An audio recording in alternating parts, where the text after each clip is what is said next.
तो हेलो दोस्तों, लेके आ चुका हूँ मैं एक और डरावनी कहानी, the haunted tree of Mangala Jodi. ये एक विलेज, बेसिकली एक बर्ड सेंचुरी है जो उड़ीसा में है। ये जो पेड़ है ये फेमस तब होना स्टार्ट हुआ जब यहाँ के गांव वालों ने इस पेड़ के आसपास एक स्पिरिट को घूमते हुए देख लिया और वो इतना डर गए कि ये बात पूरी गांव में फैल गई और 2-3 लोग की मौत भी हो गई इस ट्री को छूने के बाद। ये जो आर्टिकल है ये जी न्यूज़ ने कवर किया था, ये गूगल पे भी है, आप लोग देख सकते हैं। तो माना जाता है कि यहाँ पे एक लड़की को एक स्पिरिट ने पोजेस किया था। फिर उस लड़की ने कुछ ऐसा बताया जिसको सुन के पूरा का पूरा गांव दहल उठा था। उस लड़की ने बताया कि ये जो स्पिरिट है वो इसी पेड़ के अंदर रहती है और वो तब तक रहेगी जब तक वो 21 लोगों को नहीं मार देती। और जब ये लड़की पोजेस्ड हुई थी उसके पहले 6 से 7 लोग मारे जा चुके थे। तो आज की जो कहानी है वो इसी पेड़ के बारे में है, एक रियल स्टोरी है। तो चलिए शुरू करते हैं।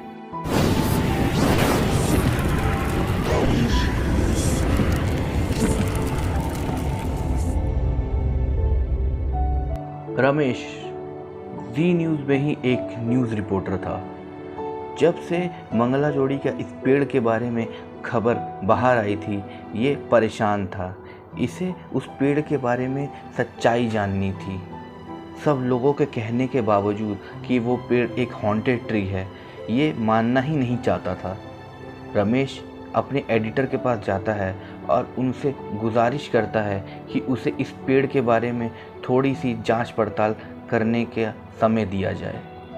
एडिटर रमेश से कहता है कि क्यों इस लफड़े में पड़ रहे हो। इस पेड़ का रहस्य बहुत ही गहरा है। कुछ लोगों को ये पेड़ मार चुका है और वो नहीं चाहते कि तुमको भी कुछ हो, इसलिए रमेश को बोलते हैं कि तुम इस पेड़ से जितना दूर रहोगे उतना ही अच्छा होगा। मगर रमेश दूर रहने वाला नहीं था। वो एडिटर से बात करके निकल ही रहा था, तभी सोच लेता है कि इस पेड़ के बारे में वो सब कुछ सच पता लगा के ही रहेगा। उसे लगता था कि इस जो किलिंग्स के पीछे कुछ ग्रुप है जो सीरियल किलर है, जो पेड़ की आड़ में लोगों को मार रहे हैं और गांव में दबदबा बना के रखना चाहते हैं।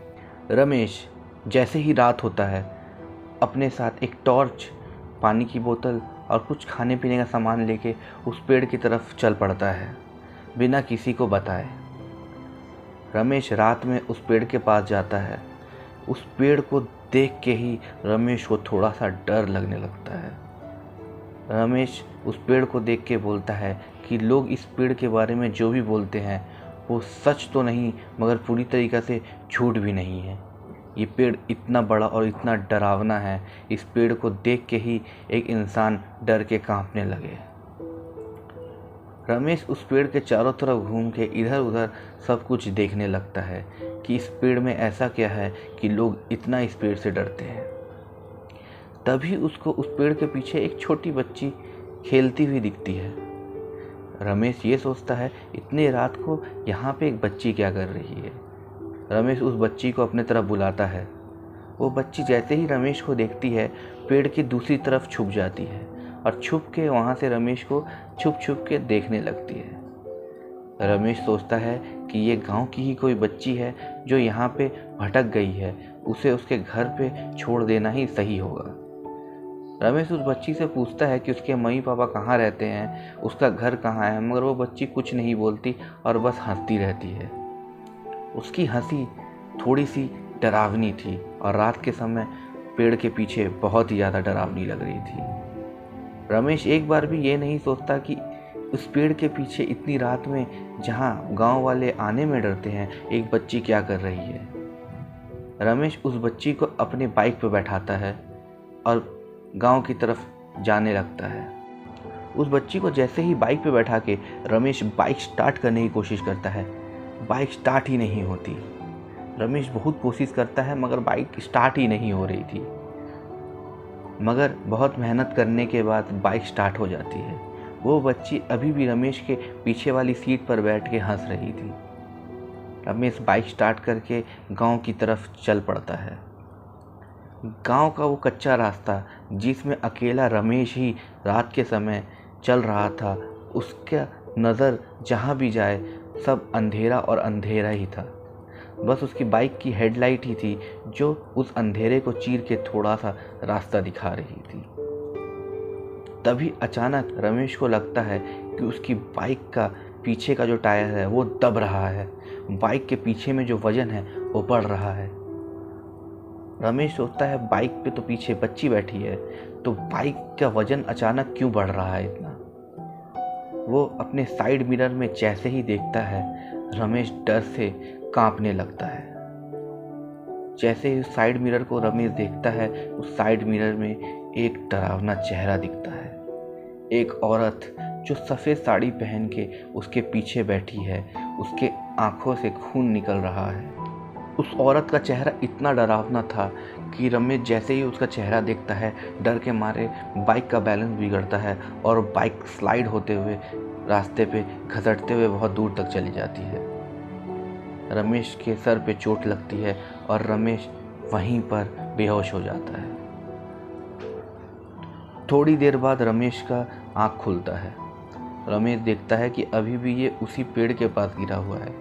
रमेश जैसे ही ये देखता है, डर के मारे उठता है और वो ये पूछता है अपने आप से कि वो तो बाइक पे गिरा था, एक्सीडेंट हुआ था उसका, वो अभी इस पेड़ के पास कैसे है, और वो बच्ची, वो चुड़ैल कहाँ है। वो आसपास देखता है और देखते ही उसे कोई नहीं दिखता। वो पेड़ बहुत ही ज़्यादा बड़ा और डरावना दिख रहा होता है रमेश को। रमेश को समझ में नहीं आता कि उसने ये क्या कर दिया है। लोगों के मना करने के बाद भी वो यहाँ क्यों आया।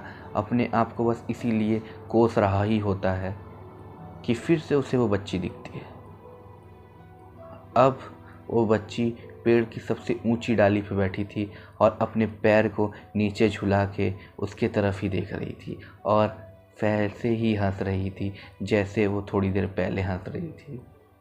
रमेश जैसे ही ये देखता है, चिल्ला के वहाँ से भागता है।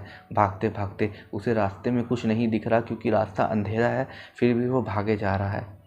भागते भागते उसके पैर पे एक पत्थर लगता है और वो धड़ाम से मुंह के बल कच्चे रास्ते पे गिर जाता है। फिर वो अपने आप को जैसे ही संभाल के खड़ा होता है, वो देखता है कि वो अभी उस पेड़ के सामने ही है। रमेश को कुछ समझ में नहीं आता कि बार बार वो इस पेड़ के सामने कैसे आ जा रहा है। रमेश फिर से इधर उधर देखता है। वो फिर से ऊपर देखता है जहाँ पे थोड़ी देर पहले उसे वो बच्ची दिखी थी। अभी वहाँ पे कोई भी नहीं होता। रमेश बहुत ही डर जाता है। रमेश डर के मारे बस रोने ही लगता है कि अब उसका क्या होगा, अब उसकी फैमिली का क्या होगा। तभी उसे वो बच्ची फिर से दिखती है। वो अब उस पेड़ से 2 कदम दूर खड़ी थी। इस बार वो हंस नहीं, रो रही होती है और उसकी आंख से आंसू नहीं, खून टपक रहे होते हैं। ये देख के रमेश फिर से डर जाता है और फिर से इधर उधर बेसुध हालत में दौड़ने लगता है। वो कहीं भी जाए उससे कोई फ़र्क नहीं पड़ता, बस उसे इस पेड़ से दूर जाना था। मगर वो फिर से गिरता है और फिर से जैसे ही खड़ा होता है, उस पेड़ के सामने ही खड़ा पाता है अपने आप को। ये सिलसिला कितनी बार उसके साथ होता है उसे ये नहीं पता था। आस्ते आस्ते रमेश पागल सा होने लगता है। वो वहीं पर बैठ के रोता चिल्लाने लगता है।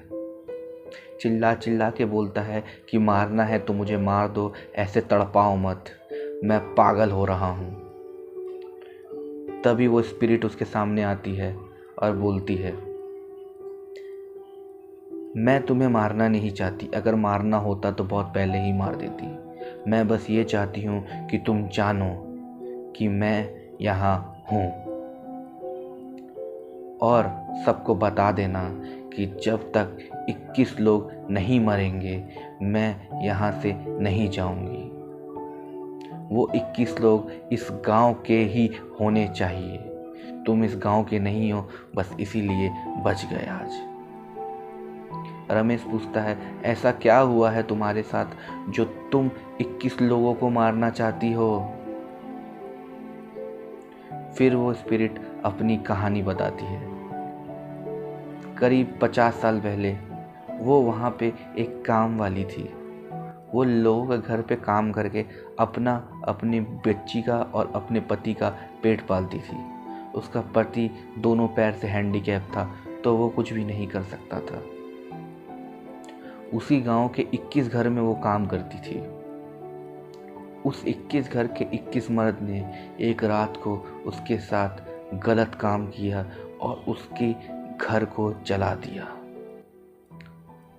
उसकी बच्ची और उसके पति तो वहीं पर मर गए, मगर वो रेंगते रेंगते इस पेड़ के पास आ गई और उसका दम इस पेड़ के नीचे ही टूटा।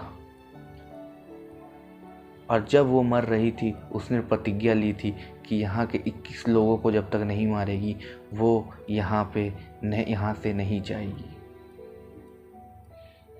मगर रमेश बोलता है कि वो 21 लोग तो अब मर चुके होंगे, तुम जब 21 लोगों को मारोगी वो तो कोई नए हैं। उसने कहा कि नहीं, ये 21 लोग जिन्हें मैं मारूंगी वो उन्हीं के वंशज होंगे जिन्होंने मेरे साथ गलत काम किया था। रमेश ये सुन के वहाँ से चला जाता है, मगर जैसे ही वहाँ से जा रहा होता है, वही बच्ची उसे फिर से दिखती है और इस बार वो बच्ची हंस रही होती है। रमेश ये देखकर डरते हुए जल्दी जल्दी वहाँ से निकलता है। निकल के ही अपने घर पहुँचता है और इस दास्तान को एक डायरी में लिखने की कोशिश करता है, मगर जैसे ही एक डायरी में इस दास्तान को लिख ही रहा होता है, वो डायरी जल जाती है। रमेश का हाथ भी जल जाता है। तब रमेश समझ जाता है कि ये जो राज है, ये राज बाहर नहीं आना चाहता। वो लकी था कि उसे ये बात पता चली। रमेश फिर इस कहानी को अपने दिल में दबा के शांत मन से नेक्स्ट दिन से अपने काम पे चला जाता है और अपनी जॉब को सीरियसली करता है। तो ऐसे ही ख़त्म होती है हमारी आज की ये हॉरर स्टोरी। आपको कैसा लगा ये स्टोरी जानकर हमें ज़रूर बताएं। और अगर आपको ऐसी स्टोरी जानने में अच्छा लगता है या आप इंटरेस्टेड है तो हमारे चैनल को सब्सक्राइब ज़रूर करें। ये मेरा नया चैनल है, इस पे ऐसी ही डरावनी वीडियो आती रहेगी।